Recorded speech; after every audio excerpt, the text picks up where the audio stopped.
Hello, and welcome to Psyche Hacks, where we explore better living through psychology. I'm your host, Dr. Orion Jokel. Today, we're diving into a topic that so many people struggle with: creating balance and mutual effort in relationships. Have you ever felt like you're the one doing all the work?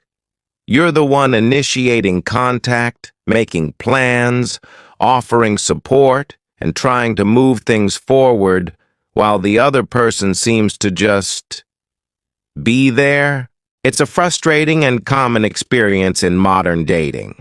We often ask ourselves, why am I giving so much more? There are many complex reasons for this, from attachment styles to communication issues. But today, I want to focus on a powerful psychological principle that's often overlooked. We don't value what we don't work for. Think about it. When something in life comes too easily, when it feels free or effortless, we tend to take it for granted. This isn't a character flaw. It's a fundamental aspect of human psychology. Our minds are wired to assign more value to things that require our investment, be it time, energy, emotion, or resources. This is known as the IKEA effect in behavioral economics. Studies have shown that people place a disproportionately high value on products they partially created themselves. The effort we put into assembling that bookshelf makes it feel more ours, more special. The same exact principle applies to human relationships. When one person is constantly investing, putting in the time, the care, the emotional labor, and working on their own personal growth to be a better partner, while the other person simply receives all these benefits without having to contribute much, the balance of appreciation inevitably erodes.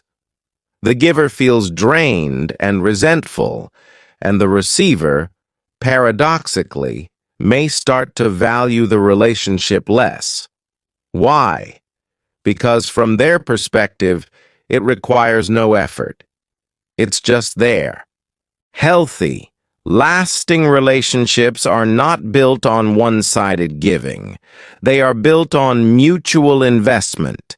They thrive when both people feel that their effort matters and is being reciprocated. Think about the pillars of a strong connection: trust, understanding, emotional intimacy. These aren't things that just happen. They are actively co-created. Both partners must work to build trust. Both must strive to understand each other. Both must be willing to be vulnerable to create closeness. The process of working for it together is what makes the bond meaningful. People don't cherish what feels free. Our minds naturally attach more significance to what we've earned. We see this in every area of life.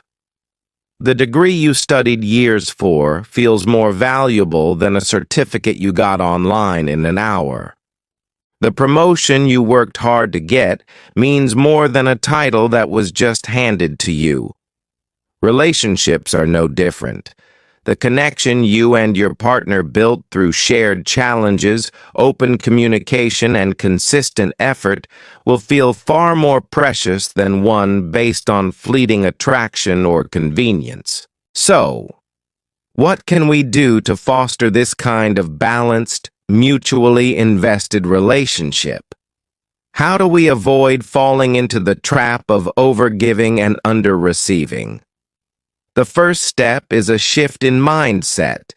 Instead of trying to win someone's affection or prove your worth through excessive effort, your goal should be to find someone who is already willing and eager to build with you. Look for a partner who sees the relationship itself as a special and valuable project, one worth nurturing. This means you must let effort flow both ways. It's not a game of keeping score, but a dance of reciprocity. Don't rush into commitment before you've seen consistent evidence of mutual care. Let things develop at a natural pace. Watch their actions, not just their words. Do they initiate plans? Do they ask about your day and genuinely listen? Do they respect your boundaries and support your goals? These are the signs of genuine interest and investment. Think of dating like learning a new skill. It takes patience, practice, and a whole lot of understanding. You wouldn't expect to master the piano in a day, so why would we expect to build a perfect relationship overnight? Not every connection you make is meant to last, and that's perfectly okay. Some people are just passing through our lives. The ones who truly value you, the ones who see your worth, will make the effort to stay and build alongside you. The key here is not to create tests or force someone to prove themselves. That can create an unhealthy dynamic. Instead, the goal is to create space for their natural effort to emerge. If you're always the one filling the silence, making the plans, and solving the problems, you'll never know if they are capable or willing to do the same. Sometimes, the most powerful thing you can do is to pull back slightly and observe. Will they step up? Their response will tell you everything you need to know about their level of investment. A relationship that grows through this kind of shared dedication becomes incredibly strong and resilient. When both partners invest their emotional energy, they create a solid foundation that can withstand life's inevitable challenges. Each person feels a sense of ownership and responsibility for the success of the relationship. They are far less likely to walk away when things get tough because they have too much invested. They have skin in the game. Remember this simple but profound truth. Appreciation grows from participation. The more someone has contributed to something, the more they will want to protect and cherish what they've built. That's why equal effort isn't just about fairness. It's an essential ingredient for long-term happiness and stability. It's the psychological glue that holds a partnership together.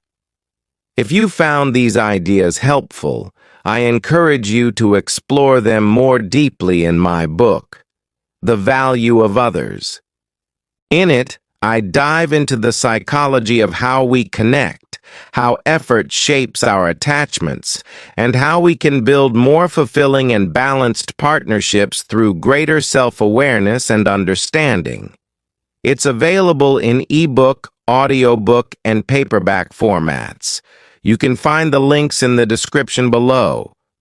Building healthy relationships is a journey, not a destination. It requires us to be mindful, patient, and willing to advocate for our own needs while also being a generous partner. It's about finding that beautiful synergy where both people are actively, joyfully, and consistently choosing to build a life together. As always, I appreciate your time and your willingness to think critically about life and relationships. Thank you for listening to Psyche Hacks. If you enjoyed this episode, please like, subscribe, and share it with someone who might benefit. I'll see you in the next one.